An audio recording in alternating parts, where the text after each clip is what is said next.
Dimanche sur iRadio ITV Média.sn, je vous rappelle que nous recevons le docteur Boubacar Kama. Alors, mercredi 17 avril 2024, en Conseil des ministres, le président de la République, Bassirou Diomaye Diakhar Faye, avait ordonné la publication de rapports de certains corps de contrôle pour les 5 dernières années. Beaucoup de rapports ont été publiés, plusieurs personnalités impliquées dans ces rapports. Où êtes-vous, docteur Camara, pour que le régime actuel poursuive la logique de la traque des biens mal acquis?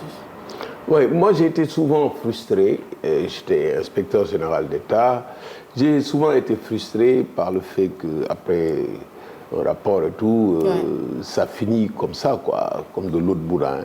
C'est fini, c'est oublié, et que les gens qui sont épinglés, vous les rencontrez partout, ils sont là en train de plastronner, quoi, après avoir dilapidé les biens comme ça. C'est quand même très frustrant. Pourquoi on devrait cacher la vérité aux populations? Évidemment, si les fautes qui sont commises, si les manquements qui sont commis ne méritent pas d'être portés à la connaissance du public, évidemment, il y a des règles pour voir ce qu'il faut publier, comment il faut le publier. Il y a des pays dans lesquels on fait un rapport pour dire le préjudice et de temps, ça vient extra. Il y a des trucs où on nomme les gens. Et je pense qu'en publiant les rapports, on a vu. Moi qui cherchais de l'argent pour l'éducation, pour la santé et tout, je me dis, mais l'argent détourné, les malversations qu'on voit dans ces rapports, si elles étaient évitées, ces malversations-là, on aurait déjà gagné beaucoup d'argent. Est-ce que vous savez, selon l'OCDE, que plus de 142 milliards de dollars ont été dilapidés en Afrique et planqués ailleurs? Alors qu'il suffit d'avoir 72 milliards pour transformer l'Afrique. Toutes les infrastructures, gares, TGV et tout. Donc ça veut dire que l'Afrique n'est pas pauvre. Le Sénégal aussi n'est pas pauvre. Donc, c'est la même chose pour les ressources naturelles. Je pense qu'il faut encourager cette tendance-là à la publication. Il faut bien sûr prendre une loi pour voir les conditions de publication, les déclassifications qu'il faut faire, pour éviter de jeter en pâture des gens pour des détails, etc. Mais quand même, il y a des choses extrêmement graves, vous avez dû vous en rendre compte.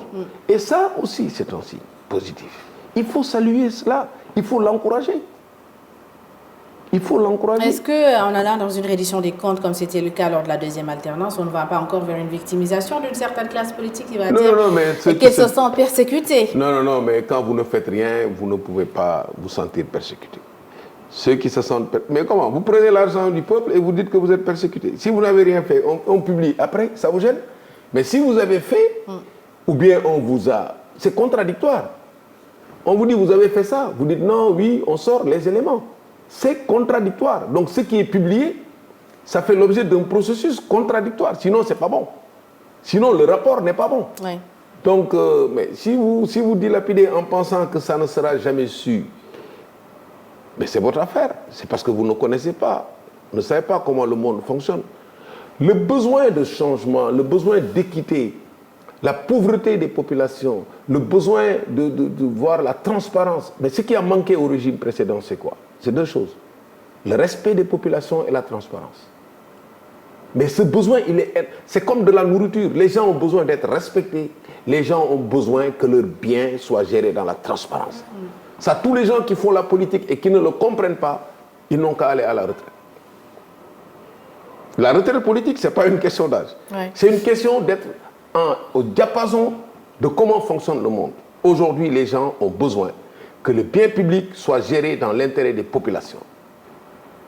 Les promesses non tenues, c'est fini. Tous les gens qui disent « ouais, les promesses n'engagent que ceux qui y croient », ils n'ont rien compris. C'est fini ça. Les promesses, il faut les respecter. Il faut communiquer avec les gens de façon transparente, de dire voilà où est-ce qu'on en est, où est-ce qu'on va aller, où est-ce qu'on va aller, comment il faut le faire.